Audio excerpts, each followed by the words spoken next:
Signal Sciences secures the most important web applications, APIs, and microservices of the world's leading companies, protecting over 7,500 applications and 150 billion production requests per week. Signal Sciences Next-Gen WAF and RASP help companies increase security and maintain site reliability without sacrificing velocity, all at the lowest total cost of ownership. Signal Sciences' patented technology protects any application against any attack, with integrations into any DevOps toolchain. Signal Sciences. Demand more from your WAF. Learn more at signalsciences.com/PSW. Introducing the new DigiCert. As the leading provider of high-assurance SSL, TLS, and PKI certificates, DigiCert is all about improving security across the web and IoT. DigiCert is committed to helping customers and partners successfully deploy identity, authentication, and encryption solutions. They'll even help you figure out which certificate you need to secure your web domains, apps, devices, and more. Check out the Cert Wizard tool under the SSL tab on digicert.com. Welcome back, everyone, to Paul's Security Weekly. Do we have any more announcements? We don't have to announce Black Hat and DEF CON because we did that. There are a lot of webcasts on demand, securityweekly.com/on-demand. That program will be changing next year. Basically, all of our webcasts will be available on demand for a certain time. So this year, they're different. Webcast and on-demand webcasts. Okay, yeah, I think I've seen that. Next year, we're just going to give people a little more time to view them. So, yeah, it'll be good. I think that's important, and then we can have, like, the slides as well, and it'll all be in 4K, and that'll be really everyone that registers for any of our webcasts gets the slides and the high-definition video. Yeah, it's really important. Yeah, it is, because you want to go back and look at it. So yeah, definitely. It definitely is awesome if you register for our webcasts. Because that's really a way to support the show and learn at the same time. So it's kind of a good plug for our webcast program. It's actually how we're able to generate revenue to run the show. And we've kept the show and we'll always keep the show 100% free for the community. And the webcast, all we ask is that you register. So, and again, we're sponsor supported, and that's one of our sponsor activities. And I think that's really important with time constraints that people have these days, that if you register for the webcast, you don't have to watch it live. Sure. You can watch it in your own time, and you can spend time, and you can flick backwards and forwards and take notes. I try not to do webcasts that suck, right? Because I think you try not to, but sometimes they do. I'm kidding. No, I'm kidding. I'm totally kidding. Only the ones you're on, Larry. Oh, yes. Well, being a practitioner and also having worked in marketing on the other side of the fence, right? So been on both sides of the fence in the marketing world. Like, I know as a practitioner, when you hear the word white paper or webcast, no, it's scary. Everyone kind of cringes a little bit, sighs. Like, that's the reaction we get, right? So I'm not a huge fan of the white paper thing. I like the term research paper, maybe, but in survey, but even a lot of that's been bastardized. So we decided to write we call them articles, and we write blog posts to our and articles on our blog, right? And then when you hear the word webcast, like, you kind of cringe because you think it's going to be a death by PowerPoint sales pitch. And our webcast goal is to educate people. I mostly normally delete them now when I get requests for webcasts. Cause from us, you just delete them now. Oh, yeah. Well, I'll start listening now. You were here when we did the web. You got to watch it live. No, the webcast was fantastic. I really enjoyed it. Yeah. There were some really smart people on there. And I think one of the most important things, of course, one of the most important things is about Security Weekly and me being here is I've got to see the inside, and I've got to see that the creation of it and the belief in it, and you will not do anything that you don't believe in, and you will only push forward and advertise what you actually believe in. How's that for third-party validation for the validation marketing company? For the same thing that we've been doing since day one. And to be fair, I'm here as a fan, and I listen to other podcasts, and I listen to other shows, and what I really, really like about your shows is, like, all the adverts are, like, completely on topic. So some other podcasts that I listen to, no names named, but they might start talking about mortgages and stuff like that. And it's like, when I'm in my car, I just fast forward. Right. And I do not ever listen to their adverts.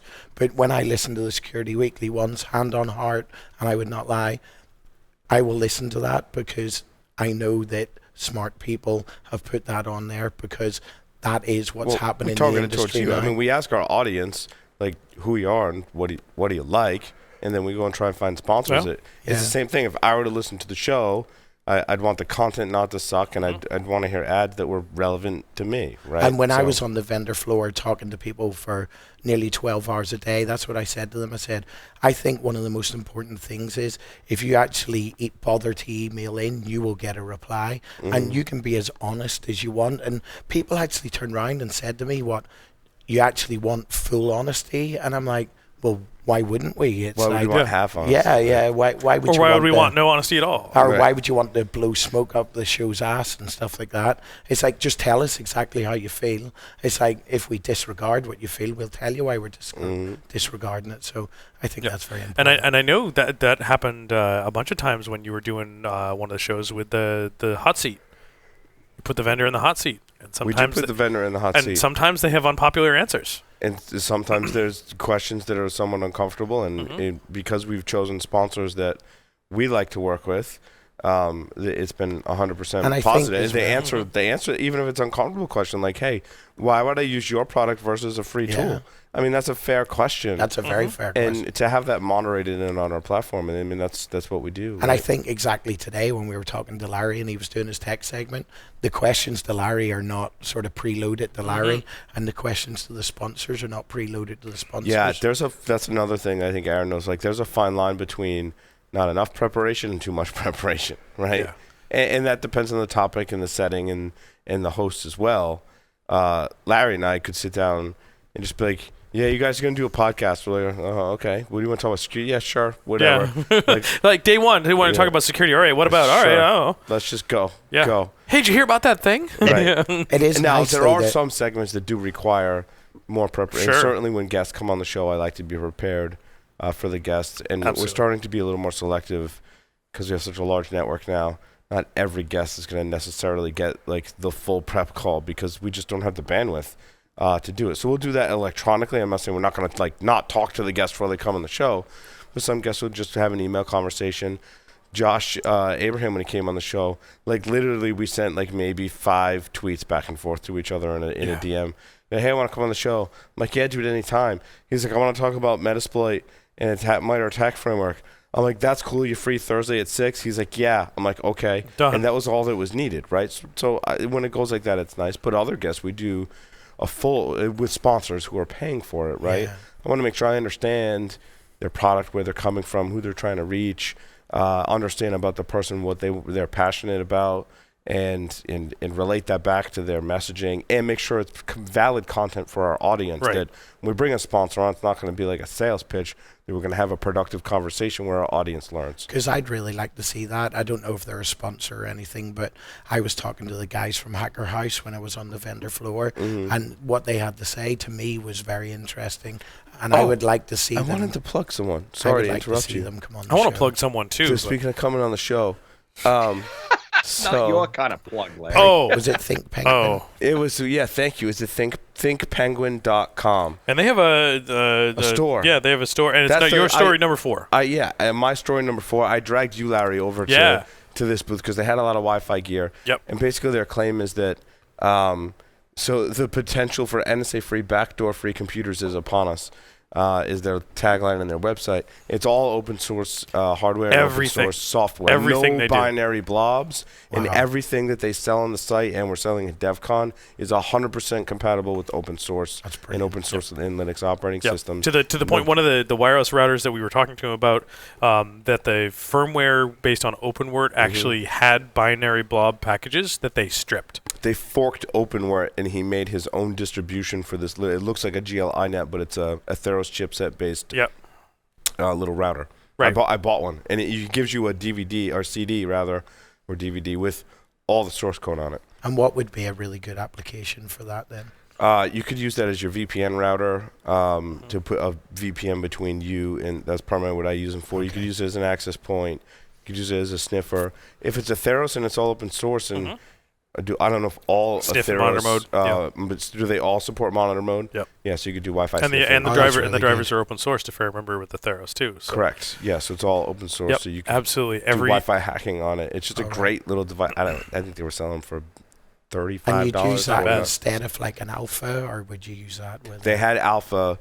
based cards that were supported by 100% Linux drivers as well. But he said those were kind of rare. They are. Yeah. They are. I think they stopped actually making own all them, right? of them. Yeah. Yeah. Yeah. Don't get me started on wireless chipsets for Linux support. Oh, I know. Right now, Right now, yeah. So I remember it back in the day. I can only imagine. We were doing really well for a while, and now we're moving back. Oh, and Keith Hoodla is here with us. Thanks, Keith, for joining us. If I know you're a Linux enthusiast, like many of us are, you should check out ThinkPenguin. They got USB to HDMI or HDMI to USB capture cards on there. Yes. All kinds of Wi-Fi dongles, all kinds of cool stuff, Keith. And it's all 100% open source drivers. I thought that was awesome. Does it work on Arch Linux? It's the only thing I care about Oh, right don't now. talk to me about Arch. They do list supported distributions for a lot of their hardware, Keith, but it's all open source, so if it doesn't work, then you can dig into the code and fix it yourself. How about that? Sure. As long as I can open up VS Code, we're fine. I'd like to come around yours, Keith, and you can teach me about Arch. Yeah. Yeah. Sounds good. I struggle with it. Hey, Keith, Arch are is you a a fan of Gentoo as well? Are we? Gentoo is for zealots, Joff. Gentoo is for the crazy. Well, okay. I was just testing your level of crazy. Obviously, you're not nearly as crazy as I am. If you're a Gentoo user and you want to send feedback to the show, the email address is keith@securityweekly.com. I'm sorry, Actually, hoodie. not. It's hoodie. It's hoodie at Hoodie. securityweekly.com. You can send it to Keith, though. He's a great guy. He won't know what you're talking about, but hey. Hoodie@securityweekly.com. If you use Gentoo, you can share your thoughts and opinions and say that this is from a zealot. And he loves to get email like that.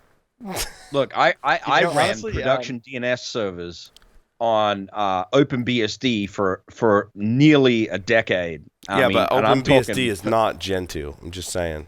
Yeah, exactly. No, And it's here's the even other more thing. zealotish, right? If that is a word. Well, I don't know. Anyway. Supported drivers on OpenBSD is another question, really, right? Yeah. Anyway, you OpenBSD. Anyway, you I was OpenBSD trying to be nice and give someone a free plug. ThinkPenguin.com. Yes. I fully support I what fucked they're it all throwing up. Yeah, down. they right? had a lot of good things to say. And we're They had going a to lot of invite good them to things come to on the say. show because I think they should come on the show and talk about it because I'm all for open source drivers. I think it's awesome. Okay. In the stories for this week, Ajit Pai, he knew the FCC cyber attack was fake, but kept it quiet. You guys believe this? This is really. Didn't he also get like a ton of money, like in the back end or something? Like, wasn't there some sort of like financial scandal associated with him as well? That I'm not sure of. I know. Wouldn't a ton of money in the back end hurt? I'm just not I'm just, to be honest. Depends on how much. I'm not a fan of this, and I'm sure many of us are, right? Well, I mean, Larry, the FCC, right? Yep. Governs a lot of all your radio communications and stuff like that. And you know what? I'm okay with them governing the radio stuff. We need regulation. Absolutely. Sure. Absolutely. But we need smart regulation. Yes. And the appointment was kind of weird because he used to work for like Verizon or something like that, right? Yeah. And how exactly? It's still weird to me that the FCC is involved in the interstate transmission over cable for internet and all that stuff. Should it be their jurisdiction? I think they need someplace that needs to go live somewhere else, and right? not the Like FCC. in Space Force, maybe. Maybe we need an internet force. I fit my application in for Space Force. So Paul, what I was actually referring to is. Go ahead, Keith. Sorry, just real quick. So back in November 13th of 2017, there was an Ars Technical article on how lawmakers are calling for him to be investigated due to actions that he took that benefited a specific company, which believes that he received kickbacks from. So basically, there are people calling for an investigation into him for financially questionable incentives. Interesting. According to a study, 52. Sorry, on the FBI thing. FCC thing.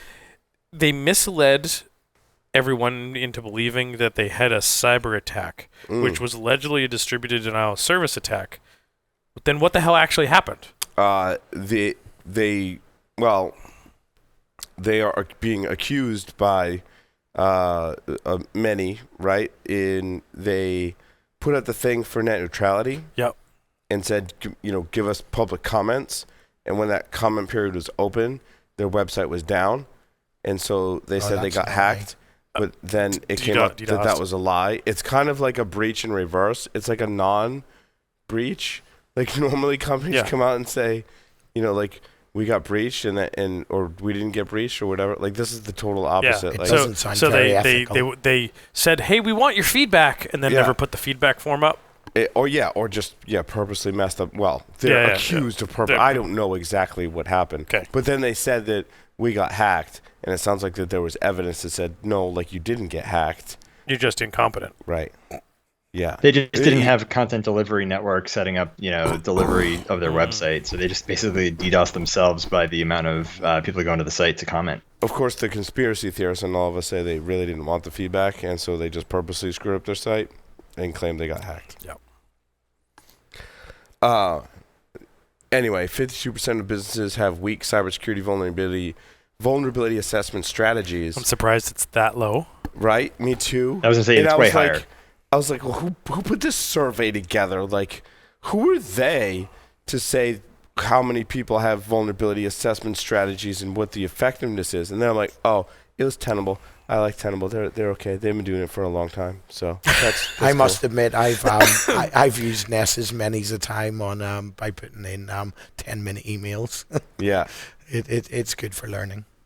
But that's kind of amazing that you should buy it though, because a vulnerability assessment company says you're doing vulnerability assessment wrong. Now the question is, what did it turn into a sales pitch saying you should really be doing this with Tenable, or was it much more prescriptive than that? Since it was Tenable, I'm like having worked there, I witnessed that firsthand. Yeah. Where people are like, oh, we want vulnerability assessment, we want to do a program, and you go and do a demo, and you tell them about all this stuff, and they're like, well, I really didn't want to know about all that stuff because then I got to go fix all that stuff. So I'm like, so you really don't want to do vulnerability assessment, right? And they're like, we only want to fix like the critical stuff, and we're like, but that's not how vulnerability assessment program works, right? Right. So having witnesses firsthand, I just wanted to attest and validate that you should probably check this out in the vault space. See that wasn't a pre-prepared question. It was not. No, it wasn't. Believe me, a lot of surveys I can sniff bullshit from a mile away, but when I was reading that one, I was like, no, that's what I experienced when I was there, so I can tell you. From when I was there, the first-hand account. And it's interesting how that market is kind of segued, right? Like Qualys has continued to build on their cloud platform. Tenable's built a cloud platform in Tenable.io and has picked up some nice technologies. And Rapid7 has made a very nice pivot to have an all-encompassing technology. They've got one of the best unified agents on the market. So it's interesting to see how that traditional vulnerability assessment market, each one has kind of carved out their own niche in it. And I while I worked for Tenable, obviously, and Rapid7's a sponsor today, Tenable was a sponsor, I like all of the pivots that all of the three big players have made and carved out their own niche. I think Rapid7 is definitely someone that I would like to invest in. They seem to be doing really good things. They are, and I believe Todd Beardsley is, Sam is that next week. I did a screening call with Todd. We have some really awesome things to talk about. Awesome. Todd's the man, and he sat next to me at cousin Rachel's wedding. So all right, it's next week. Yeah, nice. Todd's next week. So we'll get to hear from Todd. He's awesome. So Paul, real quick, by the way. Oh wait, in you that know article, Todd? they actually cite Keith used to work there, right? You probably knew Todd Beardsley. I did. Todd's okay. Todd's amazing. Yeah. So is cousin Rachel, by the way. She used to work there too.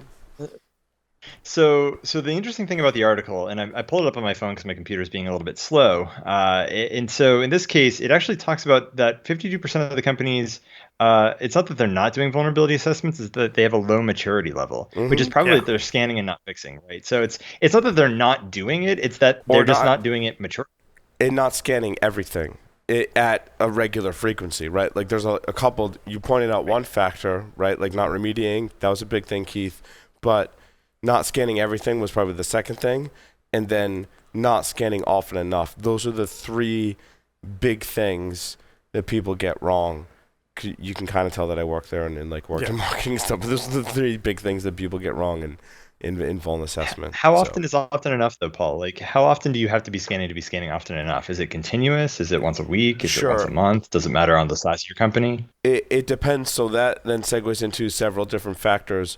So most organizations will kind of carve up their organization into different segments and say, you know what, this segment with these people, these computers with this level of sensitive data gets this much frequency, and then this group might get a different level of frequency. So it's all about carving it up. It's very similar in your patch management, right? Right. You're not going to take every patch from Microsoft on Patch Tuesday when it comes out and jam blast it it down out to your entire 100,000 endpoints and servers and If everything. you do, you're a right? fool. Yeah, you're going to do a stage release. Vulnerability assessment, Keith, is a very similar thing. Sorry, I keep forgetting you're there because you joined late, so feel free to just remind me that you're still there. And he blends into the background. Yeah, I know. I'm pasty white, and I'm loving it. So, needless to say, though, it sounds like they're following DevOps: small batch sizes, fast flow. I think that's a great analogy, Keith. I think there's a paper or presentation that we should do together about blending DevOps and vuln assessment. I think you're really onto something there. I think that's pretty cool. Or he's That's really good. on something, which is entirely Or possible. we're both really on something, and nobody has any idea what we're talking about. There's that. You know what I love about being out in the remote out parcels of Security Weekly is that we get ignored a lot, but we should just speak up You Yes. just speak whenever up, we get man. ignored. Speak up, man. Speak up. Where are we going next? Oh, I was just going to talk about something ridiculous. No, go to Australia. There's an Australia story there. Come on, Well, Paul. You got to go there. I like the things on Viceland, and I like is it Pharmacopoeia, where the dude investigates all the drugs. Like, if you work on our field, like, that's really interesting because he talks about the science behind all of the different types of drugs that are out there, their origins. I just think it's pretty fascinating. He did the one on PCP or Angel Dust. It's completely completely fabricated in a lab. Non-natural. What I thought was interesting was he did the investigation so well, he gives you the formula for how to make it. But he's like, I'm going to tell you in 20 seconds all the steps and all of the components, and goes through it really fast. And I was like, someone's going to hack that dude and like slow it down and figure, and he uses all these words. I have no idea what he's talking about. So now I kind of feel like when people listen to us talk about security, like what they feel like as well. So, it's like the Charlie Brown thing, right? super, super interesting, I think. Anyway, so Australia. Australia. Oh yeah. Australia. They Oi, want oi, you- oi. If you don't unlock your phone, mate, they're gonna put you in jail for 10 years. Is this true? Is this FUD? Is this what? Oh, you don't live there right now, so I'm asking you, Joff, just because you have the accent. But You speak with the Australian accent. You can speak authoritatively on any story that references Australia. yeah, that must be it. No, I definitely don't live there. But so it's interesting. The parallel, I think, in the United States is the Fourth Amendment, right? But Australia doesn't have an equivalent. Australia's constitution is procedural based, not rights based. And the interesting thing is, if you read the flowchart in this article, they're talking about the sort of last resort. If the provider doesn't want to provide any assistance, or they're not capable of providing any assistance, then the end user can be lawfully required to unlock their phone in investigations, right? In criminal investigations. I find that quite disturbing. I think Australia is largely following UK law, which it tends to do. But I think this is a slippery slope. And I think we're all struggling with the same thing worldwide, of the whole, encryption technology is good, but encryption technology can be used for bad as well. And Joff, we want to know what that towel is used for over your right shoulder. I've just spotted it. Did you see it? Yeah. Why is it? What's it even hanging out off the It's the speaker? spank bank right there. It's the daily towel. Is this in case Edgin stops working? daily towel. it's That's just hanging on. It's sweaty. It looks- Joff gets very sweaty. It What It we're looks saying is very he gets very dirty. sweaty in the office. He needs to wipe his brow. And Do you that's bronze fine, your dude. forehead? Okay, can you get it off camera now? We don't need to see the Wow. Rub it on your head, I dare you. towel away. Sorry. The interesting thing here, Actually, it's my Joff, gym and it towel. sounds like It's not my spank towel. I'm just saying. So Keith, please pipe in with something not disgusting. towel or- related. Yes. Thanks for I'm actually totally circling back to the article derailing here. my fucking speech here. Joff, I got you, man. I'm saving you here. So what it sounds like is basically the Australian government has had issues with trying to request data from the folks of, Google or Facebook or Apple or whatever for criminal investigations. And rather than, Well, having that's a world government issue. Sure, absolutely. But I mean, in this case, it sounds as though, they're sick of fighting lawyers from those companies for years and years to finally get data that is no longer of use to them. So now they're putting the onus back on the individual. What is important to note here is that this was introduced this week for public consultation and is not actual law as of yet. So it sounds like if you're an Australian citizen listening to the show, you should definitely pipe up because this is a situation where, it's not law yet, but it probably could become law in the near future. I would agree. I would agree with that statement. And that's the reason I brought up the Fourth Amendment equivalence, because if you put the onus back on the user, then you're in fact, verging on the idea of being able to examine personal data on a device directly, without perhaps. I'm not going to make any assumptions here, but perhaps without any official warrant or kind of lawful order to search that device. And so I think Australians worldwide should speak up and look at the legislature that legislation. Oh, boy, I tell you, I'll stop drinking in a minute. That is being proposed and examine it. And in fact, I am going to do the thing that I normally do, and that is send an email to my brother and say, hey, what's going on? Because I have a brother in the IT industry in Australia as well. And of course, while I am an Australian citizen, I am not living in the country, so that gives me some distance. Joff, speaking of legislation, President Trump signed an order to relax the rules around the use of cyber weapons. It was a reversal of guidelines drawn up under President Obama, which required apparently a large number of federal agencies to be involved in any decision to launch a cyber attack, which I question on the surface, because I feel like agencies do that without getting permission from other agencies, although I don't know because I'm not there. Or if I had friends, they probably wouldn't tell me I think there should always be some sort of due diligence, but it seems very overly bureaucratic. But he didn't remove all due diligence. He just removed some of the red tape involved in being able to launch cyber attacks. And it seems like a distinction without a difference almost. Yeah. It's okay. Supporters are saying basically, like, there are other countries that are attacking us that probably aren't going through as much red tape. So, like, you need to take off the gloves so that we can basically defend ourselves or launch a preemptive strike if we need to. Without reading too much into it, I can only see that as a good thing. As long as due diligence is done by the correct people. Sure. It's light on details. Like, you wonder exactly what the changes, like, is due diligence. Why did President Obama put so many safeguards in place? And more importantly, like, what were they? And then when Trump changed it, how much less permission or red tape was it to go through? And is it the appropriate amount? I mean, this article just is giving us the high level. So yeah, it's classified, Paul. That's why it actually calls it out right in the article that it is classified. They didn't give out that information because it is classified. And I can understand why, right? Like you don't want the enemies to know what your process is. Right. Exactly. Yep. So I'm siding with Aaron on this one. I think this is a good thing overall, because if you look at the period of time between the two presidents, like right now, like a lot of things have changed. Like cyber, like nation state attacks are just like so much table stakes. Even in the past couple of years, I think that needle has moved forward. I mean, it is just the way things are done between enemy states. So we have that the Doomsday clock to talk about where we are for approaching nuclear war. I think we need the cyber Doomsday clock to see how close we are to full on cyber war.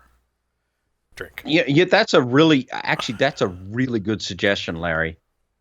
In fact, go ahead and buy the domains now because I think it's going to be CyberDoomsdayClock.com. Oh boy, here we go buying domains. Here we go. We love, Larry and I have a habit of buying domains that started with Ask Grabby Grabby, I think, or Ars Grabby Grabby in the English speaking. I've got one for you, Geoff, that I own, and hopefully you'll understand this because nobody in America seems to understand it, but I own dogging.club. Do you know what that is? It's obviously for local dog walkers that want to meet together in the woods and walk their dogs together. It's part of a club. In the woods? Well, I don't know. It's kind of strange. I guess the normal thing that happens there is people go swinging in there and in the woods. In the woods or without car parks, the dogs. Wait. Well, some of them might be. I'm not going to say that, but yeah, it's a family show. Yeah. Oh boy. But yeah, dogging is like swinging, but in woods and car parks. Oh, I see. Car parks. And you own this.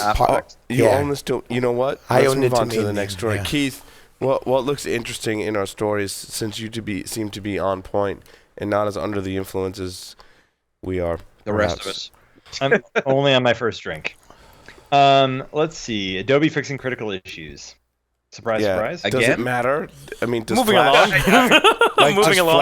Does Flash even matter? I know we covered that story. It'll be gone soon, won't it? Well, I thought the story we covered a couple of weeks ago was really interesting in that it mentioned the attacker shift now that Adobe Flash has essentially... I mean, what sites are really using... But this is Acrobat and Reader. This isn't Flash. Okay, this is Acrobat and Reader. Yeah, this is actually things that people actually use. It's too critical. So, but it says it does impact Flash. In the text it says it impacts Flash, but the headline is Acrobat and Reader. Gotcha. Interesting. Yeah. Interesting. There's CPE 2018-12808 and 2018-12799, leading to arbitrary code execution. And untrusted point. So, Geoff, you probably appreciate this, and also you, Larry. Untrusted pointer dereference is one of the problems. That sounds just like really bad C code. Mm-hmm. Yes. Yeah, that sounds like shitty C code, which, frankly, the entire information security industry was born out of shitty C code. So, I'm actually kind of grateful. I know. I question why you'd use Adobe PDF Reader when you could use an alternative, perhaps, or, I mean, Chrome just renders it in the browser. To my knowledge, is it relying on Reader in the background, like the way that they rely on Flash? I mean, I don't know. They probably wrote their own. Yeah, I don't need to have Reader installed to render a PDF in Chrome. Right? You don't have to have Flash installed either to render Flash plugins in Chrome, but you can do so right from the browser by setting it up to allow click to play. How does it play a Flash video without the Flash? It's just native. There's native. What you're saying is native functionality in Chrome to play Flash. They implemented the code to do it. And there's native functionality in there to render PDFs. And I guess my point is my assessment of it is the Chrome functionality is more secure than Adobe's implementation, which is weird because did Adobe come up with this? Adobe definitely did the standard for Flash. Did they do the PDF standard too? I don't know. That's a good question. I feel like we should know this. Yeah, we should. And it's a great trivia question. Like who? To the Googles. Who wrote the PDF standard? In any case, I don't know, Keith. Do you agree, disagree that Adobe's implementation of these is typically horrible, but other people's it tends to be more secure? Or just maybe less attacks? Yes. Or both? Well, so I think that you're Chrome very is probably You're very serious tonight, Keith. Why are you so serious? He needs to put his hoodie on. I haven't had enough to drink, honestly. I think that's probably what it is. I had a good day. It was just a good day in general, and so I'm a little bit more peppy, I guess. I would say this, right? I would say that Chrome is probably more attacked than anything else as a browser platform, because if you think about it, it's the biggest browser out there. But the security team, I think, at Google does a much better job of actually protecting it and thinking ahead of security problems. And so I think that Adobe unfortunately, they're probably a failure of early success and not enough investment into it to the point now where it makes sense, right? Like it's antiquated technology, right? It's used because it is available, not because it's the best out there. Well, but Acrobat I can see if you want to actually edit and create and illustrate PDFs, correct? Is it still the de facto standard, right? Yep. So Yes. Adobe Systems made the PDF specifications available free of charge in 1993. Gotcha. And let's see. It became an ISO standard, ISO 32000, I think. In 2008. That was after Adobe. And that was in 2008 when it released it as an open standard. Yep. The most recently release is July 28th, 2017. Wow. That was probably about the most time Johnny had his most recent release, too. Yeah, probably. Yeah. Keeps us hanging on the edge. Living on the edge. But if you're pushing Flash sort of rendering into a browser, does that just not move the attack surface somewhere else and just gives more vectors? I think that most sites don't require that you enable Flash today. And is that true? That's from what I'm seeing. I'm not seeing a lot of Flash-enabled stuff. I've removed Flash from my browsers. I feel like it's almost like a non-issue today. Because I'm doing a lot of university work at the minute, and I'm doing a master's, and they're still using You're Flash. browsing a lot of porn, so I mean, Aaron's going to be our commentator as the... Keith, did you have a comment on the porn industry? There is one non-porn site that does use Flash, which is Crunchyroll for anime. So if you actually load it up in your computer, it actually does use Flash, which is annoying as hell. And it makes me very concerned that they have my credit card data. Also depends on how tightly you define porn. Right, anime. I've seen enough hentai to know where this is going. Sure, I suppose. Depends on how broad your definition is. It's called hentai, Paul. Yeah. It's called hentai. Hentai. Right. Hentai. I thought this next article was interesting. Researchers developed a device to aid in hunt for stealthy ATM skimmers. So this is like an ATM skimmer detector. That sounds interesting. Obviously, just being at DEF CON and being scared to put my card into anything. From the University of Florida. Interesting. They developed a tool called Skim Reaper, a device that can sense when multiple read heads are present, a telltale sign, of course, that there's a presence of a skimmer. I don't know if this technology works or how well validated it is, but I thought it was a cool concept, right? Like, we've covered ATM skimmers or skimmers of all kinds, right? For some time now on the show, to the point where like I don't even cover articles on them because it's just kind of boring. It's like the same thing, just over and over again. So over and over again. Like there's not even really that much. Even when I read them, the technology to do it's not all that new. This I was like, oh, something that can detect them. That's cool. I like it. That said, something I shared at work this week that there's a research group out there that has been able to detect explosive and illegal substances and weapons in sealed containers with 99% accuracy using standard Wi-Fi. Wait, I'm sorry, start over. But that's pretty cool. What? They can so like using your X-ray scanner at the airport at TSA, they can detect guns, bombs, explosive material, and possibly flammable chemicals. Wow. Guns and those types of things. And that's using it like radar? So I have no idea because I completely thought the article was... And with 99% accuracy. Wow, that's a lot. With standard Wi-Fi. Like, how is that even possible? That seems like a lot of smoke and mirrors to me. And to claim 99% accuracy. It's interesting. Yeah. Don't know. Did they have the dogs at the airport when you went through security? Yeah, because you went through the same in Vegas. They did. And you think they were looking for bombs or drugs or both? Yes. Yeah. So the thing that was interesting when I went through, they had the big sign up, no pre-check or anything like that available. Yeah, I saw that because I'm TSA pre, and they were like, yeah, no, no expedited screenings or anything like that. But when we got in line, they said we're doing the dogs, and they have that thing for the dogs, and they were like, everybody's pre-checked today. Yeah, they told it to us too. I'm like, what? Huh? Yay! But somebody can it's correct. Because the dogs will actually. It's because the dogs will actually detect more than the scanner can reliably, just based on their sense of smell. And so you don't need to take off your shoes because they can, smell or they're trained to, sense out bomb making materials that could be in your, on your persons. So. But somebody can correct. But drugs too, like Yeah, I think dogs are normally Probably. associated to one or the other. I think it's one. Yeah, it's one or the other. So I I'm believe. saying this so someone comments because like Yeah. I didn't want to ask the dog handler Yeah, in the airport, like, hey, dude, is your dog looking for drugs or looking for bombs? Because then I'm in a Hopefully, room, you didn't have either. I'm but- stripped naked then on a you gotta be in a folding room chair with penetration swinging test. light. It Yeah, turns out the dog is exactly. only sniffing for bombs, and you had a whole bunch of drugs. Exactly. Yeah, just either way, that would have been a really Did they have more bad than one dog? No, there was only saw one. one When dog. there was only one when I went Yeah. through. They actually had a big sign on weird. the side, "Do not pet." I think for me, the more important thing would be the bombs if I'm going to be flying at 40,000 feet. Either is really bad. It's going to end. Yeah. I and totally land you agree, in, but- in prison. Please, but- please do not allow the bombs, but let the drugs on. Well, if someone's letting the drugs on, I'm not going to fall out of the sky, hopefully, This is true. unless it's the pilot taking the drugs, of course. This is true, which has happened. We've covered the stories on that in the past. Yeah. That would be bad. Anyway, I thought this was interesting. I saw a video, and it looked like Chris Hadnaghi and Oh, see, I thought you were going to a different angle with that. someone that worked for Chris, Saw a video. female, was doing an interview. It looked like it was at DEF CON because it looked like Caesars in the background. That's how much time I've spent at Caesars. Is I can tell it from the background. You know, Larry, you've been That's there. pretty bad, man. Yeah. And they did this like mock social engineering thing. So the journalist like gave him the phone number, and she called up the cell phone provider and got them and had the the YouTube video with the baby crying in the background.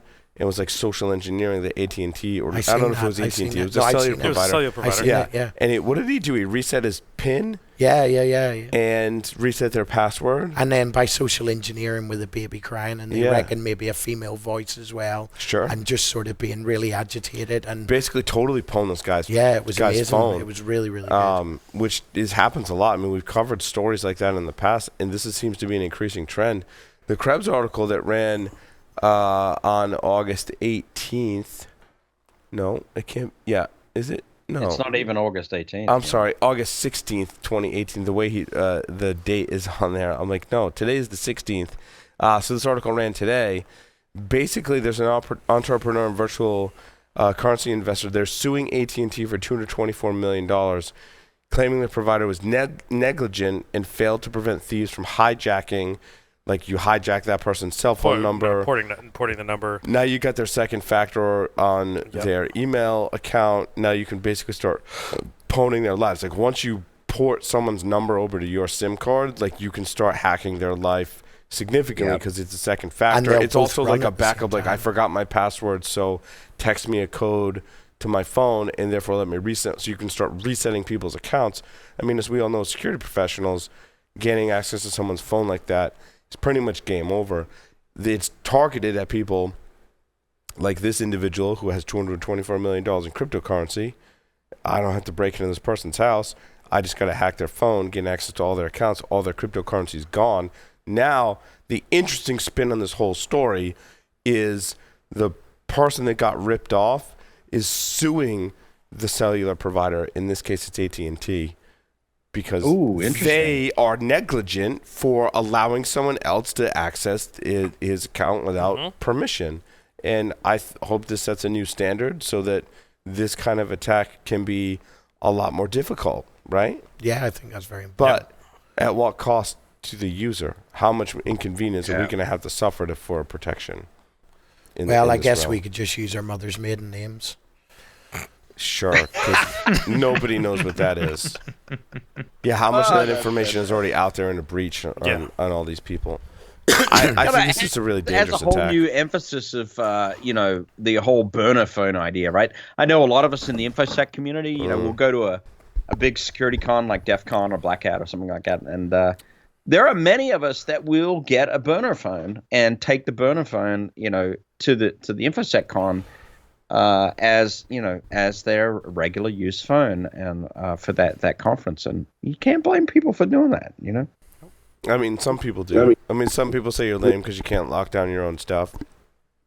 People say a lot of things, though. I just don't do stupid stuff on my phone, and I Well, just as long leave as you have Bluetooth off, I leave Wi-Fi and off. Bluetooth off. Yep. And if they get anything over SMS, it's likely going to be my Facebook login. Woo! woo, or my Twitter login, woo. And then maybe use something as Signal for all your encrypted text. So I disable Wi-Fi, Bluetooth. I use Signal, and I make sure I two-factor all because we do care about our social media accounts, right? So I two-factor everything with a physical YubiKey. I got to go back and start trying to disable. Like, I forgot my YubiKey, so you can use SMS. Because I don't like that. I want you to, if you're going to pawn my life, I want you to have to steal my phone and my YubiKey from me because they're two physical separate things. Of course, if my phone's in my bag and my second factor's in my bag, and someone steals my bag, that could be a bad day. So that's why we look at sort of multi-factor rather than two-factor. Well, that's what I'm saying. It is multi-factor. Yeah, of course. They'd have to steal my bag with my... And usually my phone or my YubiKeys are on me or just one or the other. It's very rare that my phone... Although, when we were going through TSA, what did they tell you to do with all of the stuff in your pocket? Put it in your bag. Yeah, put it all in the freaking. They had no trays out. They had no trays out. They said take everything that you have in your pockets, put it all in your bags, run your bags through, and don't take your shoes off. Which is just the strangest friggin' experience I've ever had in TSA in my life. And if someone takes my bag, now they've got everything. They got my boarding pass. They got my wallet. They got my phone. They got my second factor. They got my laptop. They have everything. Yep. Your ID. My ID, everything. Yep. Fuckers. Which would really suck. Yep. If someone took your bag in that situation. Especially if you're traveling internationally. Yeah. Then you're like, no kidding. Just take me to the embassy, please. Yep. Because I don't have any cab fare. Whatever cash you got in your pocket. Oh, wait, never mind. No, I had to take that out too because there could be nothing in your pocket. Yep, never mind. Well, we weren't going through the X-ray. So you know what you do? Anyway. Next time you tape a bunch of cash to your nuts. And then if it's... Oh, no, they have the belts. They have the belts with the zipper in them that you can put cash in. But you have to take your belt off and put it in the bag. No, they weren't making us take our belts off. Because we were just metal detector. It wasn't X-ray scanner. So as long as your belt's doesn't have enough metal on it. I have to take my belt off because I'm wearing one of those, the rigger's belt from 511. Yes. Oh, yeah, so repelling out the aircraft. Exactly. Or they need to make a belt that has a zipper in it to put have you ever seen it like on the inside of the belt? You undo the zipper and you can like fold up like a couple $100 bills. Yeah. The buckle just needs to be some kind of high polymer plastic so that it doesn't set off on metal. So you can always keep your belt cash on you. I always said if I was stuck in some strange... Or if you're like me, my nuts are worth at least $200 or $300 anyway, and I don't have to worry about that. I was traveling with Doug White, and I don't know, I just told him, like, dude, like, if we were ever, like, stranded in some strange country, like, if we, like, got dropped off in, like, Bosnia and we had to escape, like, I'd choose you to be with me, because I think Doug could get you out of any country, right? I think Doug probably on his undergarments there's silk and there's a map on them showing all the exits. There's something, right? Like, he would make a phone call and, like, a helicopter would come pick us up, or he would know how to get, he'd be like, go put this on, he would know. Blend in with the culture, and go here, and I know a guy, and then we get picked up in a van, and we go to, like, a jet, and we're out. Like, he's like the James Bond of InfoSec. Yeah, I agree. I felt very like comfortable Bond. traveling with Doug. Yeah. And we had the best Bloody Marys of our life in BWI. For me, that's Bob Hillary. Bob Hillary is, if I was stranded in a country, Bob Hillary would also be tops on my list because he would get me out. Yes. Did he tell the story when he was on the show about Tom Liston? Dude, I still have nightmares about that story, just so you know. Yes. When people ask, like, what we do and the kinds of people that we know, I tell them that story. And they're like, oh. And you do and you do what to whom for how much money? Yeah, pretty much. In Vegas, it's $300 apparently. That's just to get them there. Oh, right. I didn't try. That's just the ride. Oh, so Keith. And not that kind of ride. I've been doing a lot of thinking about bug bounty programs. Have you? I feel like I'm more disconnected from them in terms of their usefulness. Hey, report any broken links. Yeah. Like, I can get a free T-shirt. Like, yeah. Well, it's a two-way street. Yeah, totally. I feel like people that are paying money for bug bounties are doing themselves a disservice by not using it appropriately. I also feel like the bug bounty company lets people do that, and I think that one of the problems that I see, and Keith, I wanted to ask you, and I know you can't speak for all bug bounty companies, and you can't even really speak for the one that you used to work at because you don't work there anymore, but I feel like there's no collaboration. Like, everyone who's looking for bugs is working independently and no one's sharing the results. In other words, if the three of us sitting here in this room, Aaron, Larry, and myself, if we were to go after a bug bounty, we'd all do like our own thing, and no one would learn from each other. Is that true, Keith, in your experience with bug bounties? And I know you don't speak officially for Bug Crowd and Bug Crowd. I'm not saying that Keith speaks officially, so don't get mad at Keith or us. So yeah, I'm no longer affiliated with Bug Crowd. I've since moved to a new employer, which is Thermo Fisher Scientific. I would say this, Paul. It depends on the platform, right? So Bug Crowd and Synac are two platforms that are somewhat closed, like black box in that regard as a researcher. So full disclosure, I'm a top 100 researcher on Bug Crowd, so I've done a number of assessments with them and also provided a number of findings to customers of theirs.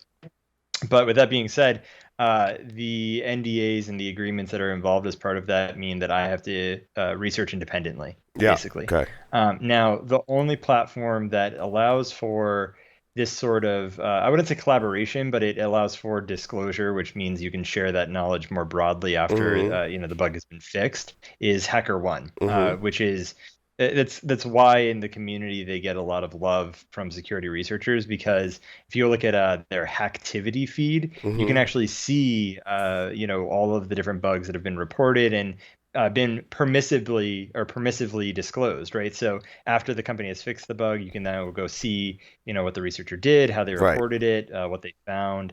Not necessarily all of the details. Sometimes it'll include the payment amount. Sometimes sometimes it doesn't. Yeah.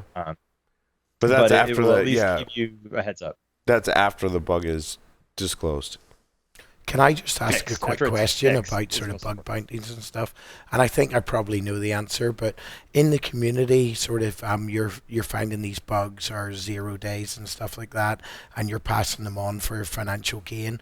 What's the thought in the community of passing it on to your own nation state so that they can utilize that against terrorism?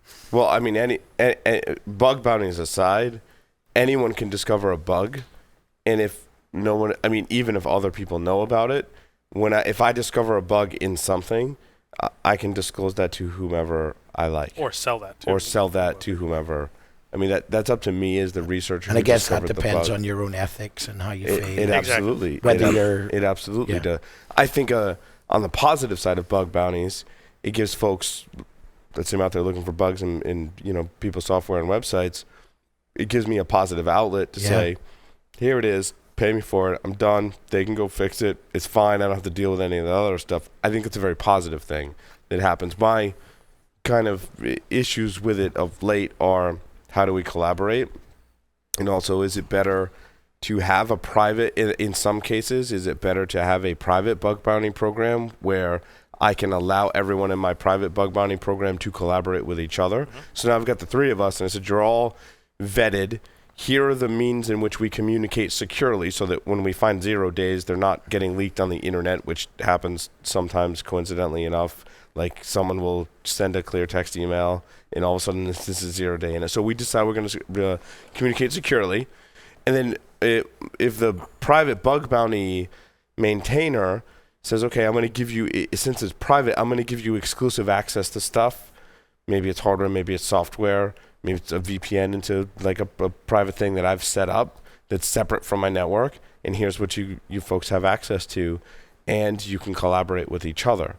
I think in some cases that's a much better opinion. Keith, I'm curious in your opinion on that. It's just, again, something I've been thinking about over the past week or so.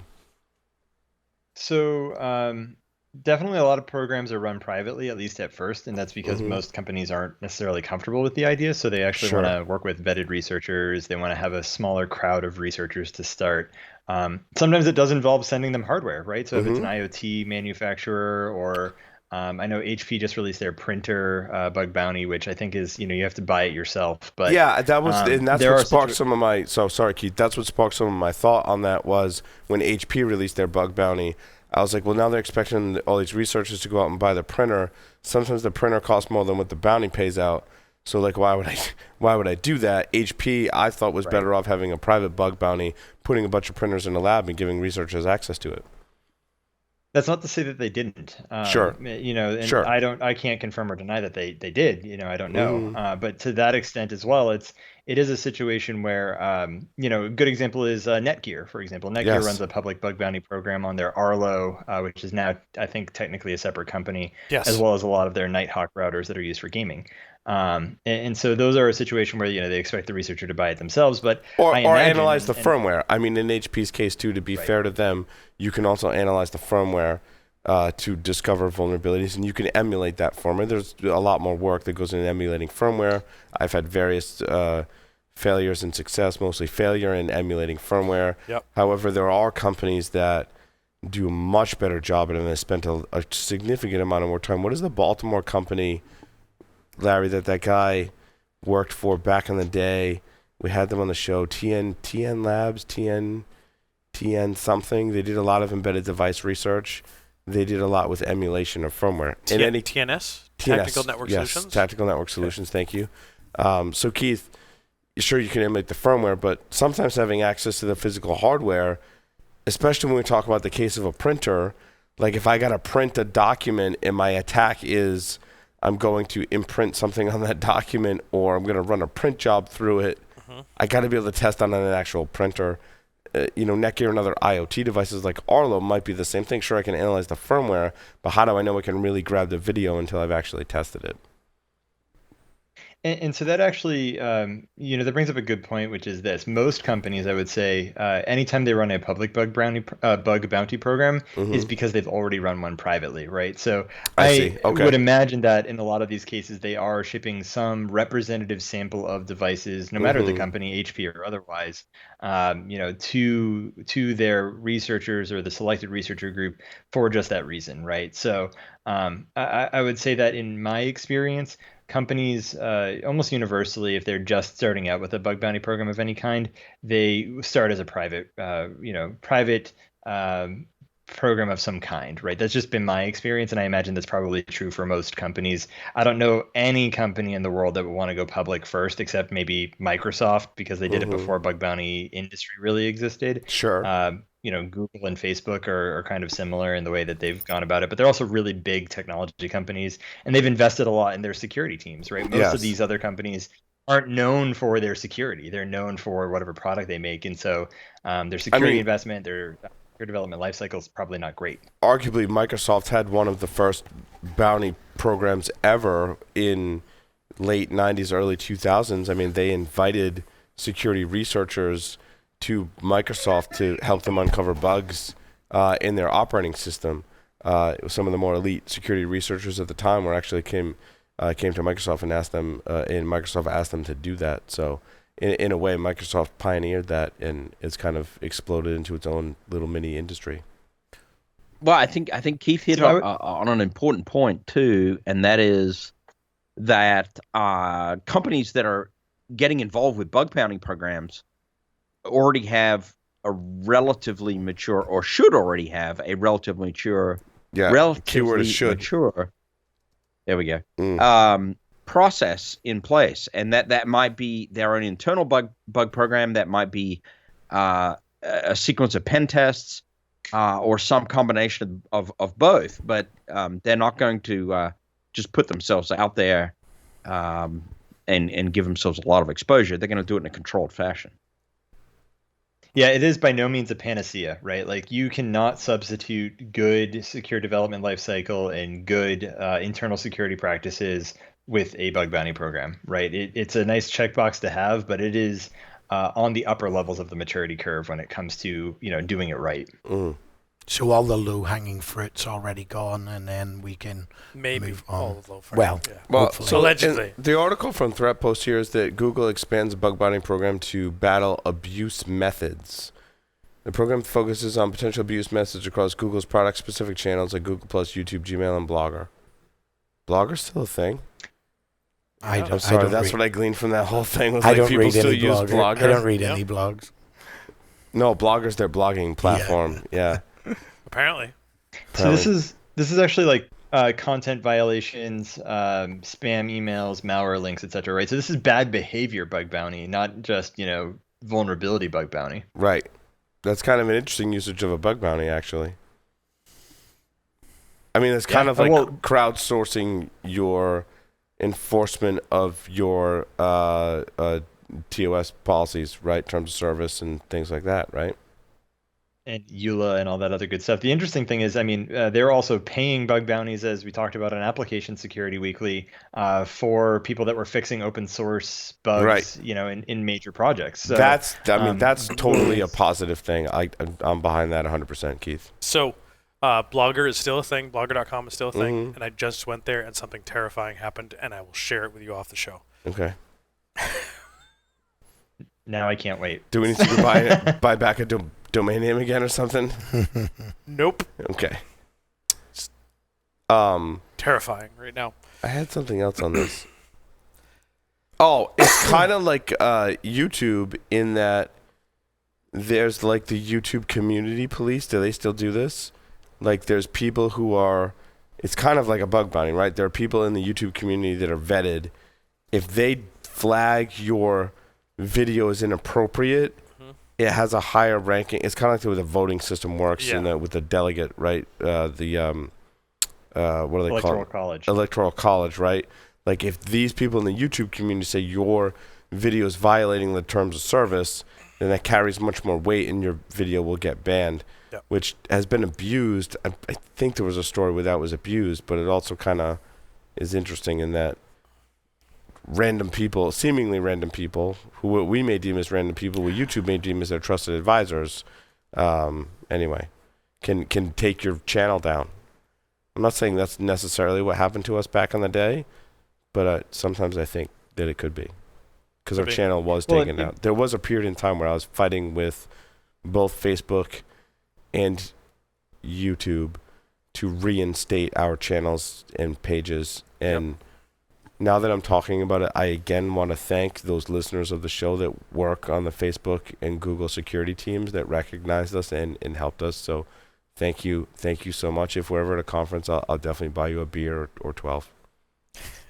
Yes, for sure. Keith, sorry, were you trying to say something? Honestly, I think I've lost my train of thought. I just want to make sure you're not drinking enough. You're not drinking enough tonight, Keith. My drink went away a long time ago. My drink went away a long time ago. And I'm always interested to see what Keith's actually drinking, because it normally looks like some sort of health shake or something like that. Father's root beer. What's beside it, Keith? Have you got anything beside it, or are you just drinking root beer? Paul thinks this is whiskey. It's urine. It's actually urine. It's urine. It's straight up whiskey, dude. It's straight up whiskey. He just says it's tea. He's like, oh, Paul, it's my tea. We record ASW pretty late in the afternoon, so it's cool. If it's whiskey, dude, it's cool. It's cool. Even if it was first thing in the morning, I'd still say it was cool. It's 5 o'clock somewhere. I drink Bloody Marys at 7 a.m., whatever. Go ahead, Keith. Go ahead. Believe it or not, it is Crystal Light peach green tea, which is delicious. Right? But you have to. The reason it looks this color is because I actually water it down. If you have it straight, it is way too much flavor. Way too much. Way too sweet. I don't. I don't actually like drinks that are too sweet like that. Anyway, my off topics. Yes, please to cover another security story, Keith, because you're on fire tonight. You're very serious, but you're very focused on security news, which none of us are else. Just put a WAF in front of it. Nobody else on the show is. We haven't mentioned WAF in this segment. Let's WAF it, baby. I'm glad we're WAFing it up about the WAF now. But Keith, go ahead. What else you want to talk about? So I am very excited for story number 11 because it talks about the book of DevOps, as you can't really see because of the glare. There we go. So. Was that the DevOps handbook? I absolutely love your tabulation of that. It's brilliant. Keith it's very is really, smart. I mean, I've seen some people be really into books in our community. I've never seen anyone more into a book than Keith is into the DevOps handbook. Did I get that title? It's the DevOps handbook, right? Is it Gene Kim and who else? It is Gene Kim, Jez Humble, Patrick Dubois, and John Willis. And yes, John there are Willis, in fact tabs. They have meaning, though, in this case. So red is like, pitfalls, blue is business value, and yellow is like technical things that you should do or technical things that you should know, like the 3 ways of DevOps. I feel I need you in my life more, Keith. Dude, he's totally. Likewise. I have the audio version of that book. That's actually my next. It's really hard to bookmark though. The audio version. Yeah, I don't think you can't. I mean, Kindle you can set bookmarks, but then the audio. Can you set? Yeah, you can set. I don't know. If you're in the app, you can set bookmarks. Not when you're driving your car. But now when you're driving, you definitely can't. Especially through friggin' Android Auto, which is a train wreck. Anyway. The most useful thing about tabbing it like that, though, is when you get into a business meeting, right, and you're having a heated debate about some subject or some title or something, related to a problem set, and it can be solved with a DevOps principle. Literally, I went to chapter 6, page 73 today, and cited that you should be giving your development teams, your operations teams, and your security teams tools that generate collaboration, right? It gives you the desired behavior. And I cited the page. And needless to say, I think that the email that went out, there were probably 12 people on it. I guarantee you, like, at least 7 of them probably went and bought the book. So hopefully it delivers change in the organization as a result. But I tend to wield it both for its knowledge as well as, literally pointing to a specific thing in it and saying, look, there is a reason we should be doing these things. I'd hate to be in a meeting with Keith and be like, I think we should do it this way. And he'd be like, well, the Bible says on page 373. Yeah, he just whips it out and throws it on the table. It's just like to Dow. And I'm just like, shut down. And you sound like you're speaking from experience. Like this really did happen, Keith. Like you were really in a meeting and cited the page number, didn't you? Chapter 6, page 73. Yep, today, in fact. So it's about collaboration, man. You know how they hold up the signs at the games with readings from the Bible? That's like Keith's thing in his meeting. Like he's in the meeting, and it's not a reference to the Holy Bible. It's a reference to the DevOps handbook. To the DevOps Bible. Well, it's funny. I somewhat affectionately refer to myself as a DevOps evangelist, or simply abbreviated as a devangelist. Oh no. Yes. It's really funny. I'd hate to be in a meeting with Keith too, because he would totally kick my ass. I'm just saying. Do you mean in a fight? You're looking for a thumb war? No, not a thumb war. I mean, a thumb war would be fun. I'm talking about the thumb war. I don't know. You were challenging our listeners to thumb wars at the booth. Yeah, I was. Like, it's either win, you'll get a free I don't know T-shirt. if I want to buy a T-shirt. Aaron's if I beat you in thumb war, then you have to buy a T-shirt. Are you going to have one for free? I didn't lose one. That's good. The thumb game is strong. You got strong thumbs. He's got good grip. They're the right length. He's got a good grip too. Hand strength. Yeah. Well, having to smoke all Paul's cigars. Well, you know the difference between pink and purple is, right? I don't want to. The grip. The grip. Keith, save the show. So speaking of the grip on this story is loose, but we need to harden it a little bit. So I think that the pink to story purple. number 11, We need to go from pink to purple. Basically says that security teams can really benefit from adopting DevOps principles. I mean, it goes through a whole set of reasons why, but at the end of the day, it's really this, right? Most teams communicate with us about a problem that they're having, and they don't know the other side of the equation that they need to be talking to or including as part of that conversation, right? Developers talk to application security because they need a security scan. But if we have an issue that's related to our ability to reach that application from a scanning perspective, that's an ops problem, right? We should be including ops as part of that conversation. Development teams are mad at us because we can't scan it, and they need to meet deadlines, but they're not talking to the ops folks that can actually help them fix the problem. So DevOps is really, it's not a technical book. It's about communication. I forgot about my T-shirt. It's a beautiful T-shirt. The wires are loose. That shows what I'm thinking. Yeah, there it goes. It kind of... it is beautiful. Yeah, it lights up and then it stops. It's your souvenir from DEF CON China. It's okay, Paul. I'm just fluffing it for you here a little bit. Thanks for your fluffing. I was going to wear it on the show. Aaron's obviously a big helper. I mean, he's been smoking your cigar. He's been fluffing your T-shirt. You know, we're going to miss Aaron tremendously. We are. Thank you.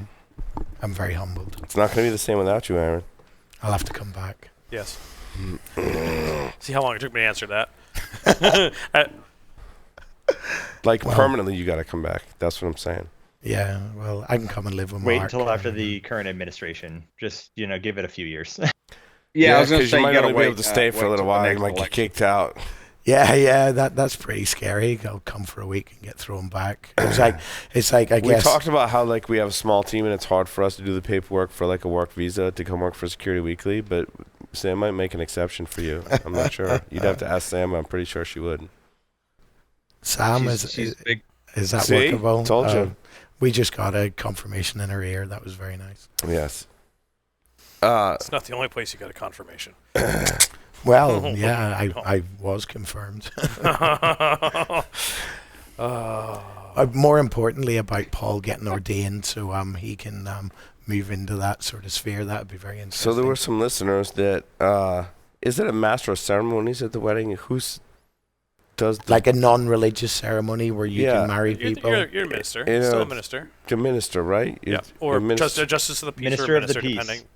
Justice of the peace. Just But you would be in this case. It would be a minister. It would be a minister. It would be a minister. They want me to be the minister in their wedding. That'd be fantastic. I talked to these you folks. provided me some very valuable resources. Not that I've looked into any of this before.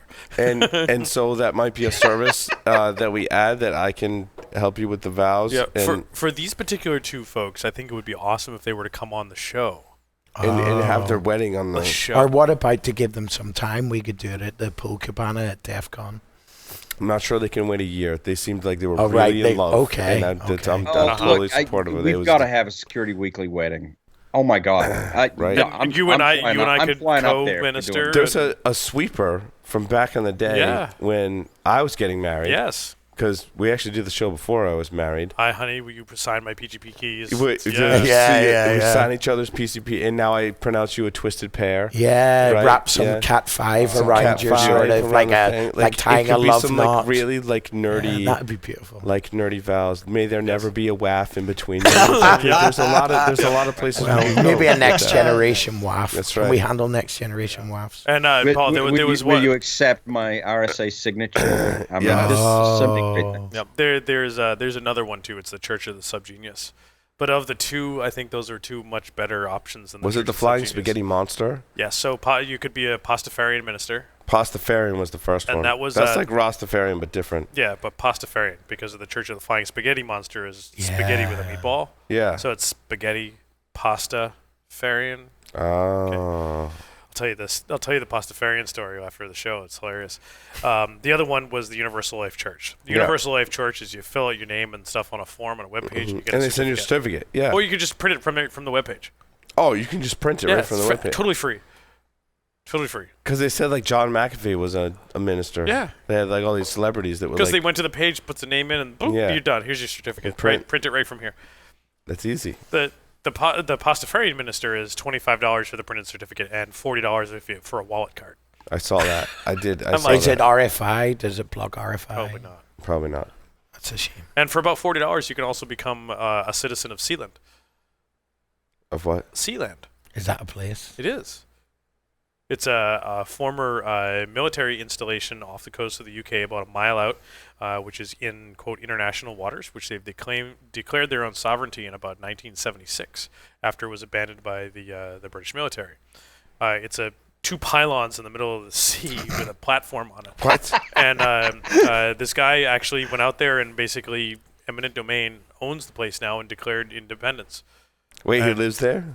His son lives there. He's since passed on. Mm-hmm. But his son now lives there. He lives out in the middle of the ocean on 2 pylons on a platform. That's amazing. There was actually an attempted overthrow of the government, a coup, and Pirates? they defeated the coup. Yeah. Seagulls. Yep. So the original intent for all of these how places. Did he defend he's like armed and he's like shooting at pirates to defend his country? Yeah. There's something to be said for that. Yeah. I get to give man props. Yeah. That's awesome. So back in the day, back in the 90s, the intent was that Sealand started Haven Co. Haven Co. Was an offshore data place where you could go store data. You paid Haven Co. money to store your data, and it could be whatever the hell you wanted because they had no extradition treaties and they had no laws regarding cybercrime. The problem is that they couldn't get enough bandwidth or get any provider from the UK to actually provide them internet access. Right. Yeah. Could we make Security Weekly a sort of independent sovereign base? Like that's totally a good idea. G-Unit Studios, Republic of G-Unit Studios. Well, we're just going to find some eminent domain property and take it over and declare it our own country. Yep. And we could have our own cigar bar next door that we could take over. Our own country would have our own cigar bar. That would be You'd have to annex the cigar bar next door. That's right. Well, like clearly they wouldn't be able to defend it by force. We could issue our own passports. We could issue our own currency. Just go ahead and fork a cryptocurrency. Yeah, because have SEC weekly coin. Because everyone's doing it. It'd be great. Yeah. Yeah. So and Sealand actually used Damn to it! issue And did you passports. get a challenge coin? Speaking of coins, do you have a Security Weekly challenge coin? Why are you asking me on air? Because it's definitely not in my pocket. But I do have one. Okay, yes. good. And I just wanted to make sure you got, because I handed out like my last, like literally my last one, which was a great honor. I had a couple left, and the last couple of people that got it was just so special to me. And just before we get to our off-topic story of the week, I want to share the story. Duck Sauce. I know people that remember, don't say his real name on the air, but everyone knows him on the air as Duck Sauce. And Duck Sauce was the original inspiration for the show. He was the dude who was like, dude, Paul, you should do a podcast.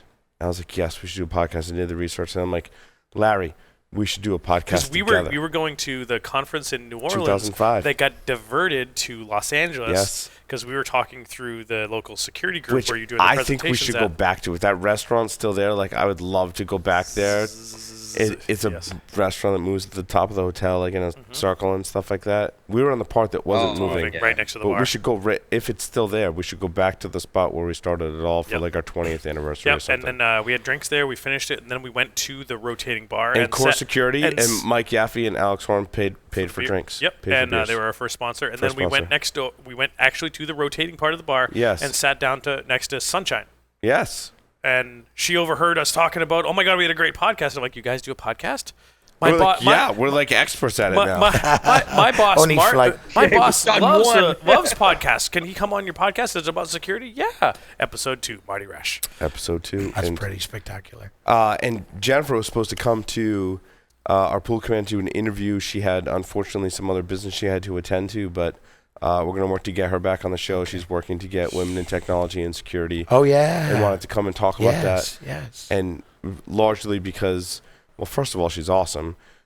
Secondly, she helped us and I didn't spoke expect with her, anything. didn't I? I spoke with her. She didn't expect anything in return and helped us get our start early on. No, so she was lovely. She was so sweet. It's like we call her Sunshine. Yeah, I was walking past the vendor booth and I had a Hack Naked T-shirt on, and I was just like, I would love one of your T-shirts. Could I have one? And she's like, yeah, of course you can. And it's like, when I was at DEF CON, there was other certain organizations that wouldn't give me their T-shirt. Oh, that was Enjoy Spite. Hold on, you're taking away from my story. The first part of my story was to honor Duck Sauce. Yeah, no, that's amazing. So I gave him a challenge coin. Yeah. I was like, dude, you totally should have a challenge coin. Then there was a listener that I forget his name, unfortunately, but he said he's been trying to meet us for like 10 years. Wow. He's like, I followed your show for 10 years.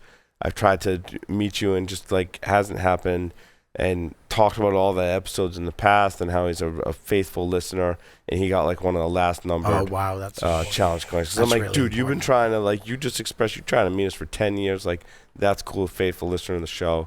So he was one of the lucky listeners to get the first 100 printing of our challenge coins. So.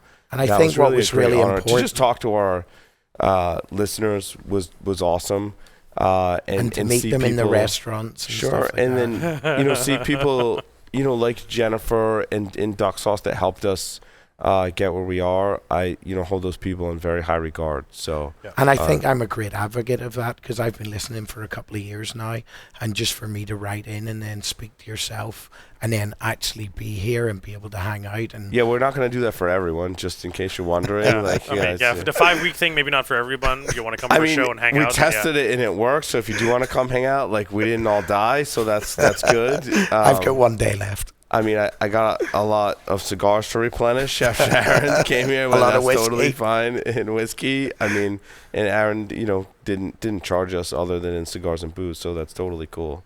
I'm happy. As long as you stay out of the F-off section of my humidor, we're cool. I'm happy in my next job when I move to London if they pay me in fine cigars and whiskey as well. Cigars and whiskey, yes. We could make that a thing. We could make that a thing. My off-topic story of the week is I am very serious about my coffee.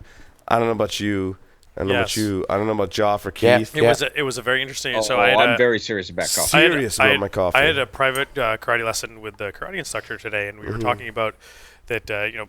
We ended up on the subject of coffee during some of the training, and I said, for me, coffee is like the Japanese tea ritual. That there's amazing things you can do with coffee if you do it right, and you slow down, you take the time, and then you enjoy it afterwards. I try to do that most days. It doesn't always work out that well, but for me, there is it's something like that. very ritualistic about making coffee and/or indoor tea that does take time. I made some tea today because I'm obviously under the weather. Yes. So I made some rooibos tea. Yep. And then we made a hot toddy out of it. It's funny how that works. We just whiskey and lemon and honey inside of it, but it was good. But there's something like you got to boil the water, measure out the tea, let it steep. Coffee's very much the same experience for me. Like, to me, anything you get at a drive-through largely is not too much what I would consider coffee. Having said that, though, and all the cool things in this article about all the different ways to make coffee, you got the vaculator, the vacuum thing. Yep. You've got the French press. You got the percolator. Like, there's all kinds of different ways to make coffee. So this I do say, like, the Americano from Starbucks is pretty damn good. So I will say that this article drives me nuts. It says an analysis of the best and worst ways to make coffee, and they don't specify which versions are the best or the worst. Right. I have an AeroPress. Do you have an AeroPress? I don't have an AeroPress. I will send you an AeroPress. That is my gift to you, and you can take that with you to your conferences. And my gift to you will be an AeroPress. So, is it battery powered? No, it can be. It's manual. No, it's manual, and that's what comes up straight away. You manually press the water. Through the coffee. It's effectively a French press, but for 1 cup of coffee. But it's very analog. Sure, and you just give it a good squeeze. Right, and it's plastic. Larry's description you can help paint the picture. You can travel with it. It has a disposable filter that are super cheap. Yeah. Or you can use the little metal filters if you don't want to. I use the metal filter and the paper filter, just belt and braces, and it just comes through really, really nice. Comes in a nice little bag, and you can just throw it in your luggage. And then if you want to get super geeky, pick up a hand coffee grinder. Yeah, or a little motorized coffee grinder. I have a little motorized one that I use, but you still got to boil the water. Yeah. Heat water, yep. So that's why if you're doing this at home, you get the Zojirishi tea water warmers. Yeah, I have 2 of them. Yeah, you get one of those, and there you go. Sorry, I've totally lost it. I made it through almost the whole show without dying. Yeah. I think you've done very well considering how ill you've been this week. Hot garbage. Hot garbage is how I felt. Yes. Is that what we're having for dinner, Dad? Yes, it's hot garbage. Hot garbage. Smells like the same. I think it's a good segue to wrapping the show, to be honest. I think you're right, Josh. Do you have somewhere to be? Yeah. Do you? Oh, I thought the ceramic dripper was pretty cool. I don't know if I'd use that. I don't know what this Chemex thing is. French press is standard. The percolator is like what my grandmother used to use. Yep. The vacuum. I've always wanted to try the vacuum thing. This is It looks like something out of Breaking Bad. Yeah, it does. This looks like something I'd break very easily. When I was watching that thing on how to make PCP, like that's kind of the stuff that they were using, except for using it to make coffee. In fact, that was the scene in Breaking Bad, wasn't it? There was all that chemistry kind of gear set up, and the dude like makes coffee with it. Yeah. And it was like really good coffee. Hipster. It's most likely some variety of cold brew. Sure. Yep. Or some kind of the water just has to pass through the grinds, right? Whether that's a slow drip or whether that's a fast press. Yep. Or it's hot or it's cold. Right. It's all about pressure, I believe. Yeah, like espresso is just pressure through the beans. So purple or pink. Anyway, I'm serious about my coffee. I like my coffee black.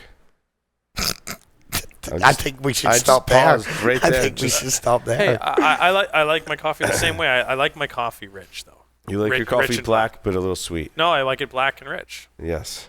Just like sweet with dark and rich, just like I like my women. Dark, rich, and sweet. That too. That'd help. That'd be dark, rich, and sweet. That'd be the kicker. Okay, I can't talk anymore. Oh, With whoa, that, whoa. Yeah. Keith, with that, Keith. Joff, thank you very much. Aaron, it's been a pleasure. And we've got another segment. So I guess Larry really can't take us out then because we've got another segment. That's okay. And I'm glad Sam reminded me. I totally forgot. So Matt Alderman and I recorded the first Cigar Conversations. This is the first crossover segment between Stogie Geeks and the Security Weekly ecosystem. And great fill-in while everybody is sick. Yes. And I'll be on Stogie Geeks tomorrow if anybody wants to tune in. But of course you will. And so I asked Matt security questions, largely around Matt's career and background. And Matt asked me cigar questions. And some of the questions were prepared, but we kind of took our own spin on them. Like he would ask me the question, and then I would expand upon like why the Cuban embargo was in place. And Matt would expand upon like how he transitioned from his startup to another company and some of the decisions he had to make. So I got to watch the film and it was very I thought it was really awesome. It was really slick, really smooth. So I say as a crossover, we're going to air it on Security Weekly and we're going to air it on Stogie Geeks as well. So for our Security Weekly listeners, you're going to learn a little bit about security, but you're going to also get exposed to some of the cigar knowledge as well. And it's common questions that people that work in security would ask about cigars. So here is the inaugural, I can't even talk now, inaugural cigar conversation segment airing first on Security Weekly. That concludes the live portion of the show.